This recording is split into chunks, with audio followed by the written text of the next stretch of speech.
Hi, I'm Kenneth Wajda. I'm a professional photographer here in Colorado. Welcome to another one of my photography talks. Today I'm going to talk about gear. Specifically, this is pretty old gear. So this is an old Graflex 4x5 camera with a lens. It's got a Kodak Ektar 190 millimeter 5.6 lens. And I found this at an estate sale, and I wasn't really interested in it. But then I started looking through the viewfinder, and this chimney makes it so that the ground glass in it is so bright. And this chimney makes this camera work as an SLR. It's an SLR 4x5. And I'm a 4x5 fan. I have that Bush Pressman. I have a Zone 6. But this camera, this is something that they would work out in the field for portraits. And I'm a people guy. I'm not really shooting a lot of things where I want the thing over my head and I want the image upside down. This doesn't have an image upside down. This is almost like a large 4x5 version of a Rolleiflex. Except for it only has a single lens, not a twin lens. So I'm fascinated by it, and I thought it was a Series D. And so I offered much less than they were asking for it. They were asking $1,100 for it. And I thought, that seems crazy. Why would anybody pay that much for it? But it's in mint condition. And then I said, you know, I think that they're only going for, I've seen them at the photo show in Denver for like $300 and $400. And so they took $400 for it. And then I found out that this isn't a regular D, this is a Super D. So this is the latest one made with a coupled aperture so that it can always be open at the moment of exposure. It closes down. So this camera is actually worth more than $300. I didn't know that. And that's the whole thing of buyer beware and seller beware. And also, it was day 2 of a 3-day sale, and they wanted to get rid of it, and nobody else was probably even looking at it. And Dorothea Lange, she was like seen with this. This is what she would shoot Migrant Mother with. So I was fascinated by it. It's got a shutter that's called an aperture shutter because it has varying sizes of slots that are in the curtain. And depending on how thin that slot is and how fast it travels, based on tension that you put on with these two wheels, you're able to create an image. And you have speeds from like 1/6 of a second up to 1/1000th of a second. It's the same kind of shutter that's in a speed graphic, the speed part, the back focal plane shutter, not counting just the shutters that are in the lenses. But so I was fascinated by it, and I thought it was just one of those things that I thought, well, being the 4x5 fan and being the guy that can shoot people, this is a pretty small box to carry around. The one thing I didn't know was it has a very special back.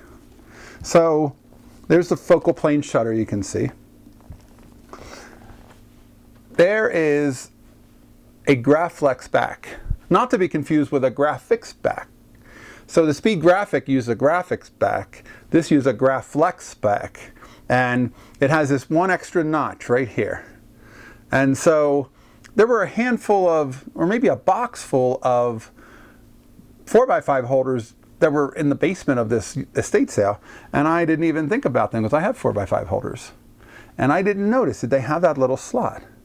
Because when I got home and this had come with a 6x6 raw film back, which I probably would never shoot because why would I bring this thing and this shoot what I can get with a Rolleiflex?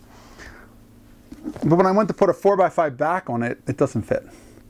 So I put an ad out on Craigslist asking whoever bought the holders to check and see if they have that groove, because if they do, they won't fit on somebody's Speed Graphic or any other 4x5. They change those, they're slightly smaller, and so those Speed Graphic 4x5 holders also won't fit on this. So I'm looking for some 4x5 holders. So I went back the next day hoping that those were still there, and they weren't. So I ended up buying this. It's called a bag mag, and it's a way to put 10 pieces of film into 10 metal holders, and then what you end up doing, it's loaded at the moment, but what you end up doing is you unroll this bag And then literally you take out your dark slide, you expose one sheet of film, and then you slide the film into this bag and you maneuver it to the back of the pack. And that way you can shoot 10 pieces of film that are all loaded, but you don't have to flip over a film holder and just have 2. You get 10. So I thought that was pretty cool. I liked that idea.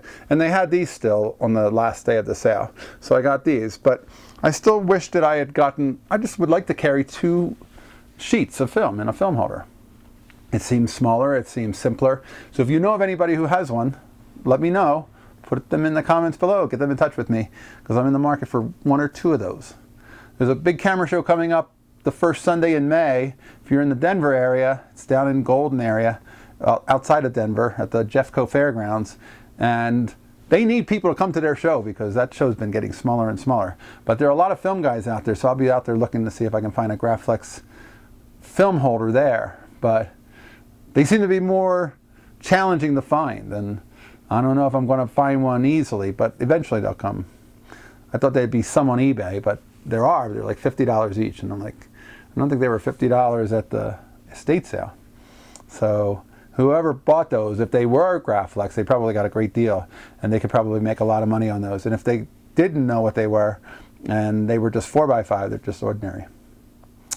So that's today's photography talk. I look forward to taking out this and making a series of outdoor portraits of people and working in 4x5. And also I might be shooting some town shots and shooting some documentary stuff, even for Roy Stryker. I always was impressed by the photographers from the Depression era and the Roy Stryker photographers who would go out and they would shoot Rolleiflex or 4x5, and you see a lot of things that say medium format or large format. And I'm fascinated by the quality of those images, and some of those images to me have a importance because they're large format, they're detailed, and then they're old. Those 3 things help make them extra valuable. So we'll see, and eventually I'll put some photos down below. It'll probably be months down the line, but I'll add some photos from what came from this, and we'll see what it does. But I'm fascinated by, again, technology that allows me. People used to use that because they wanted to be able to shoot people and shoot them on the quick without having to set up the tripod and without having to, work with the hood. And I love the idea of 4x5, but sometimes I either use the Bush Pressman with a little sports finder so I can just sort of guess at the framing and shoot, because I want to be quicker than the back that's upside down and the big hood. But I like the idea of this SLR, and we'll see how this works, and hopefully it does work. But if not, it'll be something that I'll sell. All right, that's today's photography talk. Some crazy big gear. If you're enjoying these, hit the subscribe button. If you can support, hit the Patreon. Thanks so much for watching.